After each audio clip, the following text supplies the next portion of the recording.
I have a story for you.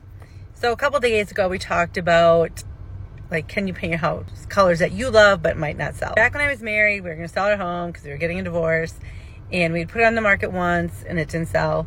We had a new agent, and the agent came in and she's like, okay, first of all, we're painting this dining room, we're painting this hallway. I'm like, what? No, I love it. I had this 2-story sort of entrance that kind of like spiraled up, and it was like this, faux painting that took a lot to do.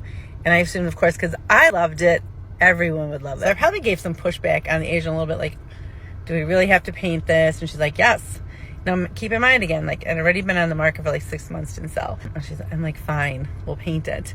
Not thinking it would really matter. So 2 things happened after we painted. First of all, is I love the color. Like, before, what I had was like a red finish in the dining room, and I had this green, faux painting up the ceiling, and they were both like some form of gray.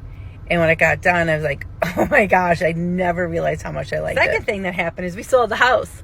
And it was a pretty big house at a high price point. And since we were getting divorced, I really needed it to sell.